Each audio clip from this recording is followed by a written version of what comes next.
అలాగే ఒక బ్రదర్ అయితే రీసెంట్ గా మనకి ఇన్స్టాగ్రామ్ లో మెసేజ్ అయితే చేశారు. అన్న మేము ఒక బ్రేక్ఫాస్ట్ స్టాల్ అయితే ఓపెన్ చేసాం రీసెంట్ గానే, హోమ్ మేడ్ టిఫిన్స్ అన్న చాలా బాగుంటాయి, చాలా క్రియేటర్స్ కి అయితే మెసేజ్లు పెట్టాను కానీ ఎవరో రెస్పాండ్ అవ్వలేదు అన్న అని చెప్పారు. మీరు వచ్చి తిన్న తర్వాత టేస్ట్ బాగుంటేనే రీల్ పెట్టండి అన్న అని అన్నారు. మనోడు ఎంత జెన్యున్ గా చెప్పిన తర్వాత వెళ్ళకుండా మనం ఉంటామా? ఇడ్లీ వెళ్ళగానే వేడి ఇడ్లీ అయితే ట్రై చేస్తాం. మా ఓడ ఇడ్లీ ట్రై చేసిన తర్వాత మా ఓడ ఎక్స్ప్రెషన్ బట్టి టేస్ట్ మీకు అర్థమైపోయి ఉంటదండి, చాలా బాగుందంట.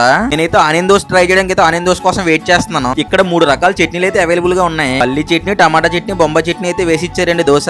ఇక్కడ టిఫిన్ షాప్ రన్ చేస్తున్నారు, ఒకే ఫ్యామిలీకి చెందిన వాళ్ళండి, అందరూ ఎంప్లాయీస్ ఎవరు లేరు, అందరూ ఫ్యామిలీ మెంబర్స్.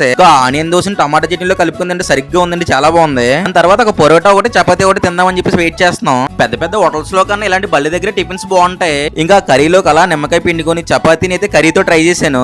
చపాతీని మనం ఇంటి దగ్గర చేసుకుంటే ఎలా ఉంటుందో టేస్ట్ అలానే ఉందండి. కర్రీ అయితే అదిరిపోయింది, సూపర్ ఉంది. దాని తర్వాత పరోటా ఒకటి ట్రై చేశానండి. పరోటాకు చపాతీలకు ఒకటే కర్రీ, అది కూడా బానే ఉంది. ఈ లొకేషన్ మన రాజమండ్రి ILTD జంక్షన్ దగ్గర కొంచెం ముందుకెళ్ళగానే లెఫ్ట్ సైడ్ ఉంటదండి. మనోడు కొంచెం సపోర్ట్ చేయండి.